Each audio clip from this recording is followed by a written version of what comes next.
नमस्कार दोस्तों, SRP education पर एक बार पुनः आप सभी का स्वागत है। दोस्तों, आज हम इस वीडियो में जसत्व संधि पढ़ने जा रहे हैं। व्यंजन संधि का तीसरा भाग।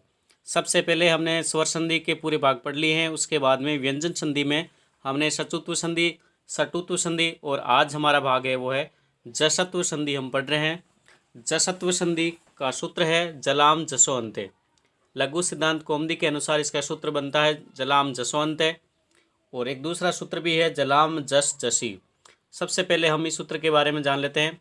सूत्रार्थ है पदान्ते जलाम जसा स्यु। पदांत जलाम जसा स्यु, जल जस, ये दो प्रत्यार है। महासर सूत्र के अनुसार ये जल और जस प्रत्यार है। पढ़ते हैं इस सूत्रार्थ का भावार्थ क्या है, सूत्र के बारे में समझते हैं। यदि पद के अंत में पद के अंत में जल वर्ण हो, पद के अंत में जल वर्ण हो। जल वर्णों में कौन कौन से वर्ण आते हैं? वर्गों के पहले अक्षर आता है, दूसरा, तीसरा और चौथा। और स और है उसमें व्यंजन वर्ण आते हैं। ये होते हैं जल वर्ण। यदि पद के अंत में जल वर्ण हो तो जस उसी वर्ग का तृतीय वर्ण हो जाता है। लेकिन आगे या तो स्वर रहे या फिर वर्गों के तीसरा, चौथा या पांचवा, या है, य, व, र, ल, इनमें से कोई भी वर्ण रहे तो वहाँ पर क्या होगा? प्रथम वर्ण के स्थान पर उसी वर्ग का तृतीय वर्ण हो जाता है।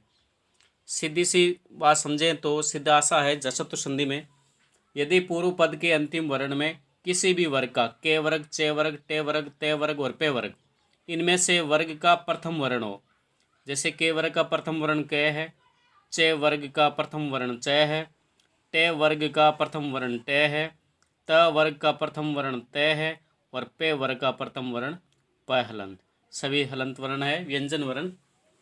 यदि ये पद के अंत में हो, पूर्व पद के अंतिम वर्णों में क हलंत, च हलंत, टे हलंत, त हलंत और पे हलंत, इनमें से कोई भी वर्ण आया हो और इनके आगे या तो कोई स्वर वर्ण हो या फिर किसी वर्गों के तीसरा या चौथा या पांचवा वर्ण हो, या है, या, व, र और ल, इनमें से कोई यदि वर्ण होता है तो वर्गों के प्रथम वर्ण के स्थान पर उसी वर्ग का तीसरा वर्ण हो जाता है। जैसे के स्थान पर घ।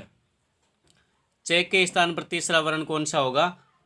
यदि चे आया है पद के अंत में तो चे के स्थान पर हलंत जय हो जाएगा। टे वर्ण पद के अंत में आया है तो टे के स्थान पर हलंत डे वर्ण हो जाएगा। यदि ते वर्ण आया है पदांत में तो ते के स्थान पर हलंत दे हो जाएगा। और यदि पे आया है हलंत पे तो उसके स्थान पर हो जाएगा उसी वर्ग का तीसरा वर्ण, यानी कि ब हलंत हो जाता है। उदाहरण देख लेते हैं। पहला उदाहरण देखते हैं, जगत प्लस ईश है। पहला उदाहरण है जगत प्लस ईश है। जगत पद में अंतिम वर्ण तय हलंत वर्ण है और उसके आगे कोई स्वर वर्ण है तो प्रथम वर्ण के स्थान पर उसी वर्ग का तृतीय वर्ण होता है। तो ते के स्थान पर तृतीय वर्ण होता है, वो होगा दे हलंत। ते वर्ग का दे है वो तीसरा वर्ण है और यहाँ ते हलंत वर्ण आया है पद के अंत में, तो ते के स्थान पर दे हलंत करने पर और द हलंत में आगे का ई से का ई मिलाने पर पद बनता है जगदीश है। अगला उदाहरण है वाक प्लस ईश है।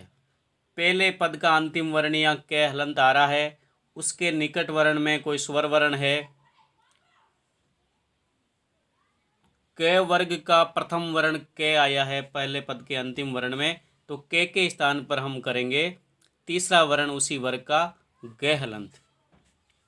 के स्थान पर गे करने पर आगे की ई की मात्रा उसमें जुड़ने पर हमारा पद होगा संधि युक्त पद, वो होगा वागीसा है। इसी तरह अगला उदाहरण है दिक प्लस अंबर है। दिक में का प्रथम पद का अंतिम वर्ण के हलंत है और के हलंत के स्थान पर गे हलंत करने पर तीसरा वर्ण गे हलंत करने पर पद बनता है दिगंबर है। सट प्लस आनन, या टे हलंत आया है तो टे हलंत के स्थान पर तीसरा वर्ण डे हलंत करने पर पद बनता है षडानन। अगला है अच प्लस अंत है। अच में च हलंत वर्ण है, आगे कोई स्वर वर्ण आया है तो चे के स्थान पर जय हलंत करने पर पद बनता है अजंत है। सुप प्लस अंत है। सुप में पे हलंत वर्ण है, पे वर्ग का प्रथम वर्ण है, उसके आगे कोई स्वर वर्ण है तो इस पे के स्थान पर हम बे हलंत करने पर हमारा पद बनता है सुबंत है। वाकदानम, वाक का क हलंत वर्ण है और के स्थान पर गे हलंत वर्ण करते हैं तो पद बनता है वाकदानम। ये तो है जलाम जशोंते सूत्र से बनने वाले उदाहरण। एक और सूत्र लेते हैं। अगला सूत्र है जसत्व संधि का ही, जैसे हम जसत्व भाग सेकंड कह सकते हैं। सूत्र है जलाम जस जसी। जलाम जस जसी का सूत्रार्थ है जलाम स्थाने जस स्यात् जसी परे।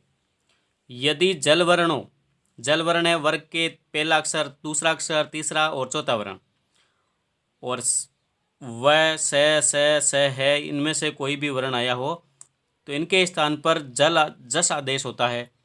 जल वर्णों के स्थान पर जस आदेश होता है। जस प्रत्याहार में कौन कौन से वर्ण आते हैं? वर्ग का तीसरा वर्ण आता है ज, ब, ग, ड, द। जस प्रत्याहार वर्गों के तीसरे अथवा चौथे के परे रहते हुए, और सीधा सा मैं आपको बता देता हूँ, सीधी सी बात तो यह, यदि प्रथम पद के अंतिम वर्ण में किसी भी वर्ग का चौथा वर्ण आया है, किसी भी वर्ग का चौथा वर्ण आया है और उनके आगे निकट वर्ण में भी यदि चौथा वर्ण आया है तो जो पहले वाला चौथा वर्ण है इसके स्थान पर तीसरा वर्ण उसी वर्ग का हो जाता है। उदाहरण से समझ लेते हैं। पहला उदाहरण है दग प्लस द है। यहाँ भी दग में घ जो हलंत वर्ण है किसी वर्ग का यानी के वर्ग का चौथा वर्ण है घ, और उसके आगे यहाँ आया है ध भी ते वर्ग का चौथा वर्ण है। तो चौथे वर्ण के निकट वर्ण में भी चौथा वर्ण है तो पहले वाला चौथे वर्ण के स्थान पर उसी वर्ग का यानी कि के वर्ग का तीसरा वर्ण हो जाता है। या तीसरा वर्ण करने पर हमारा पद बनता है दग्ध है। द, घ हलंत और ध और विसर्ग। बुद्धि शब्द से समझ लेते हैं। बुद्धि शब्द का संधि विच्छेद है बुद्ध प्लस धी ही। या ध चौथा वर्ण है और आगे ध भी चौथा वर्ण है तो पहले वाला जो ध चतुर्थ वर्ण है उसके स्थान पर तीसरा इस वर्ण करने पर, उसी वर्ग का तीसरा वर्ण करने पर पद बनता है बुद्धि। लब प्लस ध है। भ पे वर्ग का चौथा वर्ण है, आगे दे भी ते वर्ग का चौथा वर्ण है तो भे के स्थान पर पे वर्ग का तीसरा वर्ण होता है, वो है बेहलंत। और बेहलंत करने पर हमारा पद संधि युक्त बनता है, वह है लब्ध है। दुग्धम शब्द कैसे बनता है? दुग्धम शब्द का संधि विच्छेद है दुग प्लस धम। दुग प्लस धम। घ या क वर्ग का चतुर्थ वर्ण है, आगे धे भी चतुर्थ वर्ण है तो दुग का जो घ घड़ी वाला बड़ा चौथा वर्ण है इसके स्थान पर तीसरा स्थान जो वर्ण है, तीसरा अक्षर वो करने पर, तीसरा व्यंजन वर्ण करने पर पद बनता है दुग्धम, जो हम शुद्ध रूप में लिखते हैं घ हलंत ध और में दुग्धम। यह है जसत्व संधि। हमने छोटा सा प्रयास किया है। यदि आपको अच्छा लगा है तो वीडियो को लाइक ज़रूर कीजिएगा। आपसे रिक्वेस्ट है, आप चैनल पर पहली बार हैं तो चैनल को सब्सक्राइब भी ज़रूर कर लीजिएगा। धन्यवाद दोस्तों।